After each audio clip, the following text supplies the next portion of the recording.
آج دنیا میں بسنے والا کہیں کا بھی مسلمان ہو، اگر اس کی زندگی سے اسلام جھلکتا دکھائی نہیں دیتا تو اس کی سب سے بڑی وجہ یہ ہے کہ اس کے دل و دماغ سے تصور آخرت اوجھل ہو چکا ہے۔ پروردگار جل جلالہ کے بارگاہ میں جواب دہی کا تصور ہٹ چکا ہے اور وہ بھول چکا ہے کہ ایک روز ہمیں بارگاہ سمجھت میں حاصل ہونا ہے اور حاصل ہونے کے بعد اپنی زندگی کے لمحے لمحے کا حساب پیش کرنا ہے۔ آج انسان دنیاوی معاملات کے لیے اپنے خطوط متعین کرتا ہے، دنیاوی حالات کے حوالے سے پلاننگ کرتا ہے، دنیاوی مسائل کے حوالے سے جد و جہد کرتا ہے، لیکن رب نے یہ جو فرمایا ایحسب الانسان ان یترک سدى، ایک سیٹ اگر کسی کو ملازمت پر رکھتا ہے تو ٹائم کا حساب لیتا ہے، پل کا حساب لیتا ہے، تو مولا نے زمین عطا فرمائی، آسمان عطا فرمایا، آنکھ ناک عطا فرمائے، زندگی عطا فرمائی، اس نے ساری کائنات عطا فرمائی اور ساتھ ہی ساتھ ہمارے ضروریات کے سارے سامان عطا فرمائے، تو مولا ان چیزوں کے حوالے سے ہم سے کوشش نہیں فرمائی۔ رب قدیر جل جلالہ یوم آخرت میں اس سلسلے میں ہم سے حساب نہیں لے گا جب تک یہ تصور ہمارے دل و دماغ پر قائم نہیں ہوگا کہ ہمیں رب کے بارگاہ میں پل پل کا جواب دینا ہے، لمحے لمحے کا جواب دینا ہے، مال کہاں سے آیا اس کا بھی جواب دینا ہے، وقت کن کاموں میں گزارا اس کا بھی جواب دینا ہے، زندگی کے لمحات کن کاموں میں خرچ کی اس کا بھی جواب دینا ہے، جوانی کے لمحات کن کاموں میں خرچ کی اس کا بھی جواب دینا ہے۔ جب تک یہ تصور ہمارے دل و دماغ پر قائم نہیں ہوگا ہماری زندگی میں بیلنس نہیں ہو سکتا، ہماری زندگی سیدھے راستے پر گامزن نہیں ہو سکتی۔ اگر ہم قرآن کریم کی مختلف آیتوں کا جائزہ لے تو پتہ چلتا ہے کہ آخرت کا تصور بلکہ تصور آخرت ان کی نظروں سے اوجھل رہا، ان کی زندگیوں میں اندھیرا بھی دکھائی دیتا ہے، ان کی زندگیوں میں خدا وحدہ لا شریک کی نافرمانیاں بھی دکھائی دیتی ہے، ان کی زندگیوں کے اندر اللہ عز و جل اور اس کے پیارے رسول صلی اللہ علیہ وسلم کی بغاوت بھی نظر آتی ہے اور اطاعت سے روگردانی بھی نظر آتی ہے، لیکن جن کی زندگی کے اندر اللہ اور اس کے رسول کے بارگاہ میں جواب دہی کا تصور ہوتا ہے، ان کی زندگی کتنا بیلنس ہوتا ہے، ان کی زندگی کتنی نپی تلی ہوتی ہے۔ وہ آنکھ کا استعمال کرتے ہیں تو قرآن کی روشنی میں کرتے ہیں، وہ پیروں کے بل بھی چلتے ہیں تو اللہ کے حکم کے مطابق چلتے ہیں، وہ زبان کا بھی استعمال کرتے ہیں تو اللہ کے حکم کے مطابق کرتے ہیں۔ اس ذریعے قرآن کی آیات ان کی نگاہوں میں موجود ہوتی ہے، جو تشہد علیہ السنتهم وعینہم ارجلہم بما کانوا یعملون۔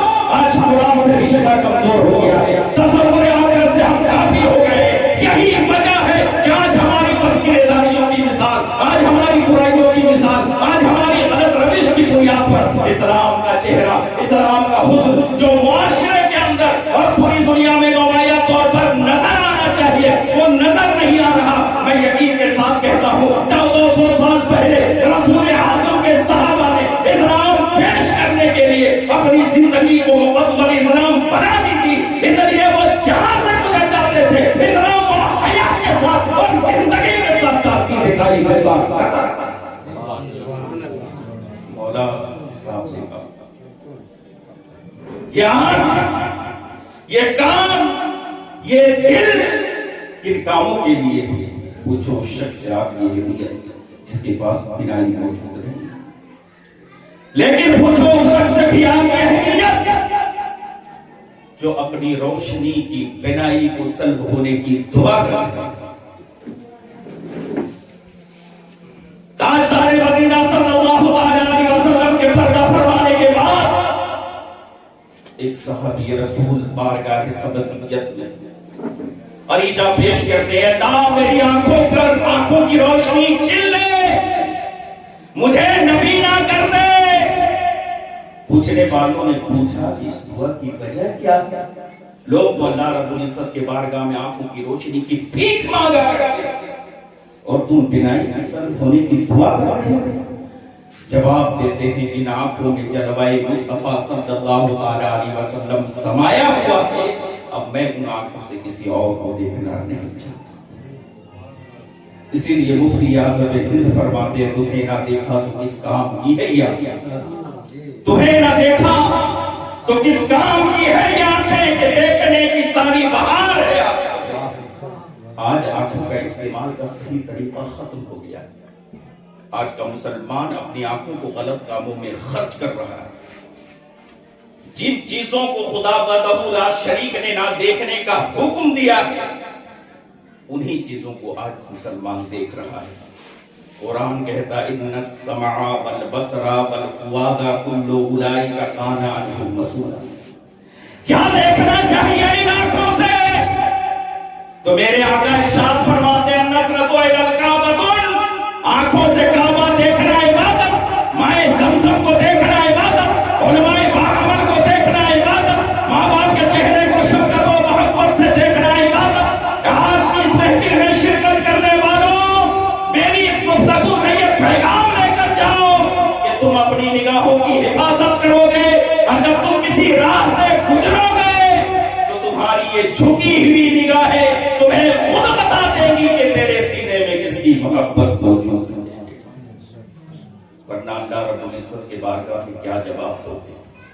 جانتے ہیں آپ صحابہ کرام علیہم الرضوان، اولیاء کرام علیہم الرضوان اپنی زندگی کو کتنا بیلنس میں رکھتے تھے. پیسے پیسے کے حساب، لمحے لمحے کے حساب، اور اللہ رب العزت کے تصور کی دیکھنے کی وجہ سے ان پر کیسی کیفیت طاری رہتی تھی. فاروق اعظم رضی اللہ عنہ مولا تبارک و تعالی مدینہ منورہ سے بہت دور نکل گئے، ایک لکودک صحرا. جب آپ نے اپنی نظر کی انتخاب کی تو آپ نے دور و دراز مقام پر ایک چرواہے کو بکریوں کو ریوڑ لیتے ہوئے چراتے ہوئے دیکھا. آپ ان کے قریب گئے اور کہا اے چرواہا میں مسافر ہوں، بڑی شدت کی بھوک لگی ہے، ایسا کر تو مجھے کسی بکری کا دودھ کر دے تاکہ میں اپنی بھوک کو مٹا لوں. چرواہے نے کہا ہے مسافر میں ان بکریوں کا مالک نہیں ہوں، مالک تو کوئی اور پھر بھلا میں تمہیں کیسے دے سکتا ہوں. فاروق اعظم رضی اللہ عنہ تبارک و تعالی نے امتحان لینا چاہا اور فرمایا تو اے چرواہا پھر ایسا کر، میرے ہاتھ پر ایک بکری کو فروخت کر دے، میرے ہاتھ میں ایک بکری کو بیچ دے، اور جب تمہارا مولا تمہیں پوچھے کہ بکریوں کے ریوڑ میں ایک بکری کم کیوں ہے تو بتا دینا اپنے مولا کو، بتا دینا اپنے آقا کو کہ کوئی بھیڑیا اٹھا کر لے گیا، کوئی بھیڑیا کھا گیا، اس لیے کہ اس وقت تیرا مالک تو نہیں دیکھ رہا ہے. چرواہے نے جب سنا بڑی سنجیدگی کے ساتھ جواب دیا اے مسافر یہ تو ٹھیک ہے کہ اس وقت میرا مالک نہیں دیکھ رہا ہے پر مالک کا مالک تو دیکھ رہا ہے. فاروق اعظم نے جب سنا آگے بڑھے اور اسے سینے سے لگایا اور فرمایا کہ جب تک امت مسلمہ میں اس تصور کے ساتھ جینے کا حوصلہ اور جذبہ باقی رہے گا، مسلمانوں کے بڑھتے ہوئے سیلاب کو دنیا کی کوئی طاقت نہیں روک سکتی. کیا کر رہا ہے آج کا مسلمان؟ کہاں جا رہا ہے آج کا نوجوان؟ وہ فاروق اعظم جو تقوی و طہارت میں، عبادت و ریاست میں، ہر معاملے میں اپنی مثال آپ تھے، لیکن باوجود اس کے حذیفہ ابن عمان، وہ حذیفہ ابن عمان جو تاجدار مدینہ صلی اللہ علیہ وسلم کے راجدار تھے، ایسے راستار کہ مدینہ المنورہ میں جتنے بھی منافقین تھے ایک ایک کا نام حذیفہ ابن عمان کو رسول اللہ نے بتایا. اس لیے جب مدینہ میں کسی کا انتقال ہو جاتا اور حذیفہ ابن عمان جنازے کی نماز میں نہ آتے، لوگوں کو جنازے کی نماز میں نہ پاتے، لوگ سوچتے کہ شاید یہ سچ کہیں منافق نہ ہو. وہ فاروق اعظم جس کو سرکار نے اپنا وزیر بنایا تھا، وہ فاروق اعظم جس کی نیکیوں کو سرکار نے آسمان کے تاروں کے برابر بتایا تھا، بارگاہ حذیفہ ابن عمان میں پہنچتے اور تنہائی میں بلا کر کہتے ہیں وہ حذیفہ سچ بتانا کہیں منافقین میں میرا بھی نام تو نہیں؟ یہ کیا چیز تھی؟ یہی تصور آخرت تھا، یہی خشیت ربانی تھی۔ او خدا کی طاقت کو بھول جانے والوں، خشیت ربانی سے اپنے دل کو خالی رکھنے والوں، اس سے ڈرو۔ ان ربک بالمرصاد، بے شک اس کی پکڑ بہت سخت ہے۔ آج کہیں زلزلے ہے، کہیں طوفان ہے، کہیں سونامی ہے، کہیں کئی کلومیٹر تک زمینوں کے اندر دراریں ہیں۔ یہ ساری چیزیں کیوں ہے؟ مولا اپنے بندوں کو بتا رہا ہے، میرے بندوں تمہیں پلٹ کر میرے پاس آنا ہے، میری بارگاہ کے اندر تمہیں پل پل کا جواب دینا ہے۔ میری طاقت کے جلوے دیکھ لو، میں اشارہ کر دوں تو زمین اپنا سینہ شک کر دیتی ہے، میں اشارہ کر دوں تو سمندر میں طوفان آ جاتا ہے۔ ابھی کی سچویشن میں خدا کی پکڑ کا تصور نکل گیا، خشیت ربانی دل سے نکل گئی اور لاپرواہی بن کے زندگی میں آ گئے تو مصیبتوں میں گرفتار ہو گئے۔ ان مصیبتوں کا علاج کیا ہے؟ تو قرآن کہتا ہے وَأَنِيبُوا إِلَىٰ رَبِّكُمْ أَسْلِمُوا لَهُ مِنْ قَبْلِ أَن يَأْتِيَكُمُ الْعَذَابُ ثُمَّ لَا تُنصَرُونَ۔ پلٹ آؤ اپنے رب کی طرف، سر تسلیم کھم کر دو اس کے قانون کے طرف، ورنہ ایسے عذاب میں گرفتار کیے جاؤ گے کہ تمہاری کوئی مدد کرنے والا نہیں ہوگا۔ آج گناہوں کے دلدل میں پھنسنے کے بعد مسلمان کی زندگی دوبھر ہوتی جا رہی ہے، مسلمان کی زندگی سے چین ختم ہو چکا ہے، مسلمان کی زندگی سے سکون غائب ہو چکا ہے، مسلمان کے صبح و شام کا آرام ختم ہو چکا ہے۔ آج کا مسلمان در کی ٹھوکر کھا رہا ہے، اسے آبرو کی بھیک مانگنی پڑ رہی ہے، اسے عزت و وقار کے لیے در بدر جا کر دستک دینی پڑ رہی ہے۔ اے مسلمان، تمہیں کہیں جانے کی ضرورت نہیں ہے، بس تو نبی کا بن جا، پیارے آقا کا بن جا، ان کی اطاعت میں گزار جا، ان کی اطاعت میں زندگی گزارنے والا بن جا۔ جس چیز سے رسول اعظم نے تمہیں روکا ہے اسے روکنے والا بن جا۔ تمہیں عزت حاصل کرنے کے لیے کسی کے دروازے پر دستک دینے کی ضرورت نہیں پڑے گی، بلکہ عزت خدا کر تیرے قدموں کو بوسہ دے دے گی۔ شرط یہ ہے کہ نفس کی غلامی کو چھوڑ دے اور مصطفیٰ کی غلامی کو قبول کر لے۔ لیکن آج بہت سارے لوگ جن کے پاس دولت آ جاتی ہے تو گناہوں میں ڈوب جاتے ہیں، اللہ ماشاءاللہ۔ بہت سارے لوگ جوان ہوتے ہیں اور غلط مناسب کو دیکھنے کے بعد گناہوں میں ڈوب جاتے ہیں۔ لیکن آپ اللہ کے برگزیدہ بندوں کے واقعات کو پڑھو۔ علامہ یافعی رحمۃ اللہ علیہ نے ایک بڑا پیارا واقعہ لکھا کہ دو دوست تھے، ایک لوہار تھا اور ایک عام تجارت کرنے والا تھا۔ جائز سی بات ہے، لوہے کا کاروبار کرنے والا شخص جب کسی شے کی شیپ دینا چاہتا تو سب سے پہلے لوہے کو آگ میں دبایا جاتا ہے، پھر اسے شکلیں دی جاتی ہیں۔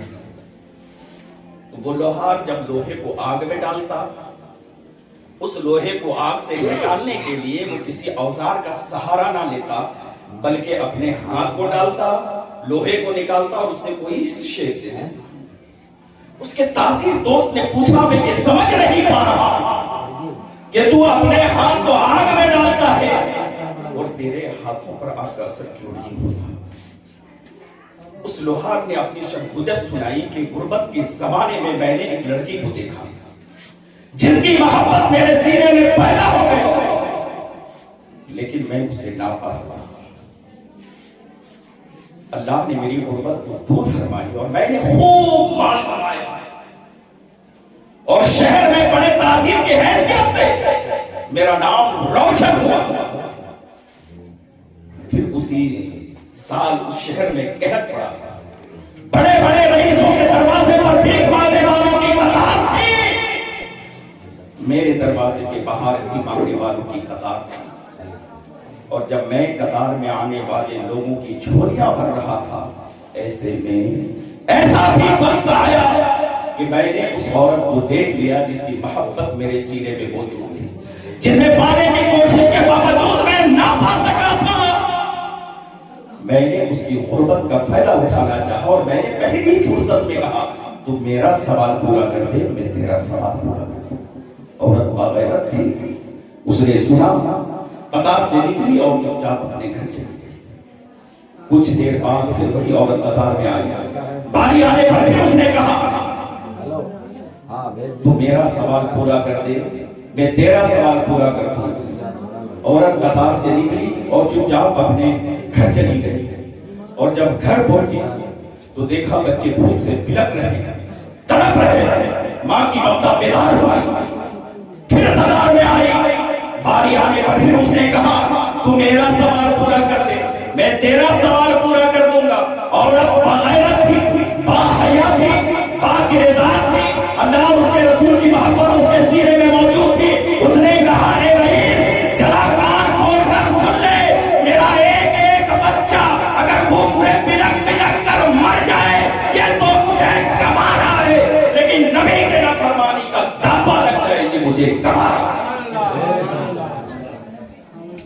لیکن وہ عورت قطار سے نکلی اور چلی گئی، لیکن اس رئیس زادے کو ہوش میں لا کے گئی، زمین جگا کے گئی، بیدار کر کے گئی۔ وہ رئیس زادہ سوچنے کے مجبور ہوا، اللہ اکبر یہ کتنی عظیم خاتون ہے، فاقے کے نوبت کے باوجود، پریشانی کے باوجود، افلاس کے باوجود، غربت کے باوجود یہ اپنے دامن پر گناہ کا دھبا نہیں لگنے دیتی۔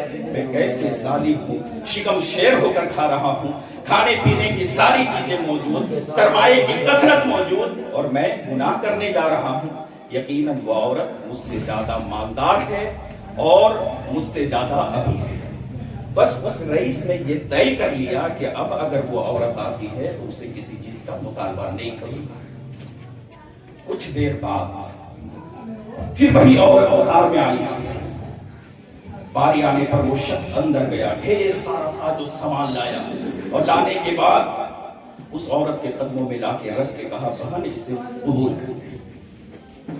عورت نے کہا اے نوجوان ارادہ تو نیک ہے تیرا، پھر تو کسی لالچ میں تو نہیں دے رہا۔ اس نوجوان نے کہا نہیں، اب جو تمہیں دے رہا ہوں وہ اللہ کو راضی کرنے کے لیے دے رہا ہوں، رسول اللہ کو راضی کرنے کے لیے دے رہا ہوں۔ جب عورت نے سنا تو اسی موقع پر دعا کی، اے اللہ اس شخص نے تیری رضا کے خاطر میری غربت کی آگ کو مٹایا ہے، مولا تیری بارگاہ میں اس بے کس عورت کی دعا ہے کہ تو اسے دنیا کی بھی آگ سے بچا لینا اور روز قیامت سے جہنم کی آگ سے۔ اللہ اکبر، وہ لوہار کہتا ہے کہ آج جو میں اپنے ہاتھ کو آگ میں ڈالتا ہوں اور آگ کا اثر میرے ہاتھوں پر نہیں ہوتا، یہ اسی عورت کی دعاؤں کا نتیجہ ہے، یہ اسی عورت کی دعاؤں کا کرشمہ ہے۔ اور جب سے میں نے توبہ کر لی ہے، اس عورت کی دعا لگ گئی ہے، مولا نے دنیا کی آگ کا اثر مجھ سے چھین لیا ہے، اور اپنے کریم سے مجھے امید ہے کہ بروز قیامت وہ مجھے معاف فرما دے گا۔ میں پوچھنا چاہتا ہوں کیا گناہ کرتے وقت اللہ کا ڈر نہیں لگتا؟ گناہ کے لیے قدم بڑھاتے وقت اللہ کا خوف دامنگیر نہیں ہوتا؟ مولا قیامت میں پوچھیں گے، آزا گواہی دیں گے، پیر بولیں گے، زبان بولے گی، اور چند لمحوں کی لذت کے خاطر گناہ آلود زندگی گزارنے والا انسان بروز قیامت شرمندہ ہوگا۔ اس لیے کل مولا ہمارا اور آپ کا حساب لے لے، اس سے پہلے ہم اپنا حساب لے لیں۔ اللہ